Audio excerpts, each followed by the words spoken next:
Welcome to This Explainer. Today, we're going to break down one of the absolute most transformative books in modern psychology, Dr. Bessel van der Kolk's The Body Keeps the Score. We are going to map out his completely groundbreaking framework on the neuroscience of trauma, how it physically manifests in the body, and, most importantly, the evidence-based paths to true healing. We're going to look at exactly what happens inside our biology when we encounter the unbearable. Let's get right into it.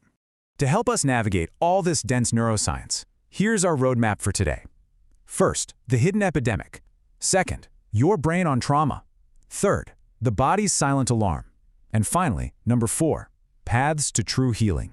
Okay, section 1, the hidden epidemic.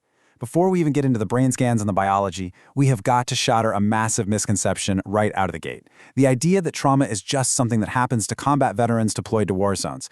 Take a look at this staggering number. According to CDC data, 1 in 3 couples engages in physical violence. On top of that, 1 in 5 Americans was sexually molested as a child, and a quarter of us grew up with alcoholic relatives. I mean, when you really look at the raw data, it becomes undeniably clear that trauma is an everyday epidemic. It's happening all around us, in our neighborhoods, our schools, and our homes. So the crucial takeaway here is this. Trauma is a biological reorganization, not a moral failing.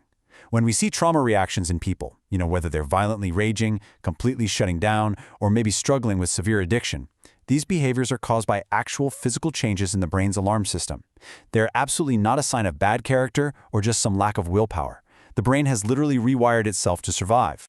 Moving on to section 2, your brain on trauma. Let's look at exactly how this biological rewiring for survival actually happens when the brain encounters overwhelming terror.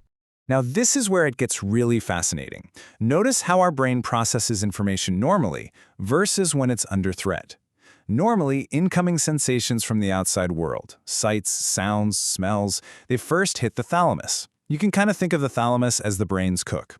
It takes all these raw ingredients and stirs them into a coherent, autobiographical soup, basically telling you, hey, this is what is happening to me right now.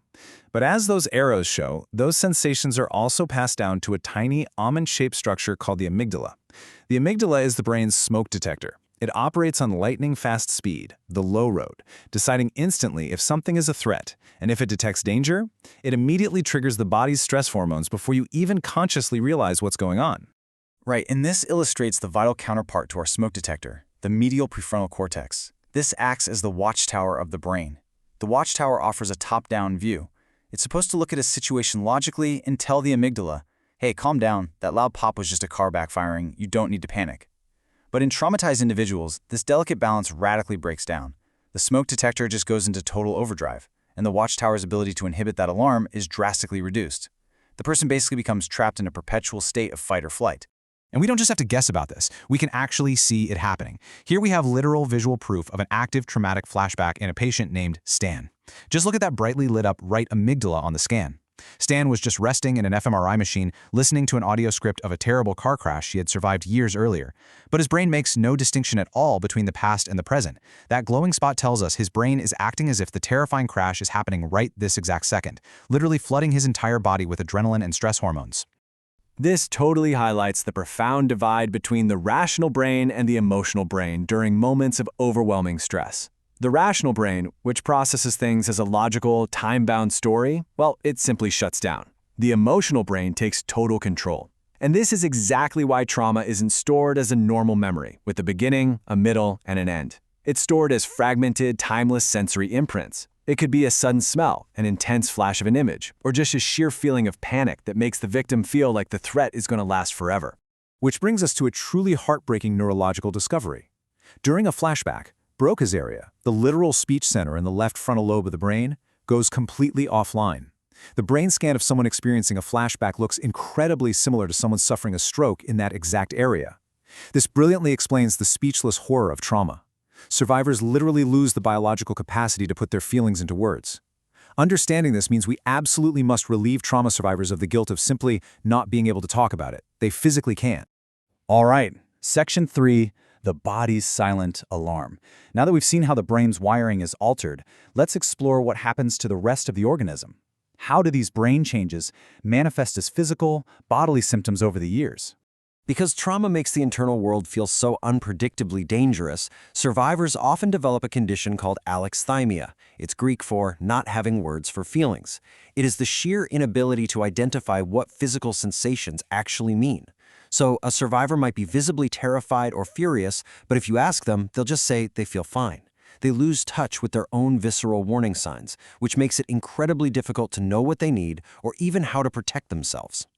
To survive the constant gnawing interior discomfort of having a hyperactive alarm system, traumatized people become absolute experts at self-numbing. As Dr. van der Kolk perfectly notes, they learn to hide from themselves. But here is the real tragedy. To shut down the terrifying sensations of trauma, they also have to deaden the very brain areas that transmit the visceral feeling of being fully alive. They end up sacrificing their capacity for joy, intimacy, and presence just to keep the terror at bay. But here's the catch. Suppressing those inner cries for help doesn't actually stop the body from mobilizing.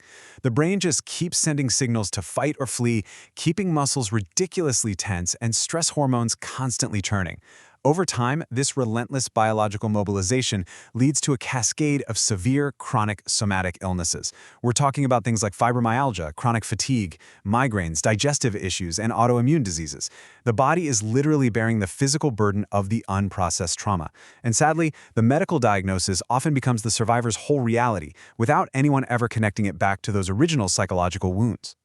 That leads us to Section 4, Paths to True Healing. How do we unlock this frozen system? How do we help the body realize the danger is finally over? Since the entire human organism, the brain, the mind, and the body, is affected, true recovery requires a combination of these three main avenues. Top-down approaches involve talking and processing the memories, which helps that watchtower in the brain regain some control. But talking isn't enough on its own. We also need bottom-up approaches, which allow the body to physically experience sensations that directly contradict the helplessness of the trauma. And finally, neurological interventions can bypass language entirely to help reorganize how the brain processes information. Notice the heavy emphasis here on physical movement and rhythm. These bottom-up somatic therapies like therapeutic yoga, martial arts, rhythmical drumming, and even communal theater, they help patients safely pendulate in and out of physical sensations. Basically, they allow the body to finally complete the defensive actions like running away or fighting back that were blocked during the actual traumatic event. By moving, breathing, and experiencing safe touch, survivors learn how to inhabit their bodies again without that overwhelming fear. Then on the neurological front, we have really powerful therapies like EMDR and neurofeedback. EMDR helps the brain process those stuck, fragmented traumatic memories, allowing them to finally be filed away as a story from the past rather than a current, active threat. Neurofeedback, on the other hand, actually helps stabilize chaotic brainwaves. It calms down that fear-driven right temporal lobe, allowing the brain's alarm system to just relax so the individual can finally focus, pay attention, and live fully in the present moment.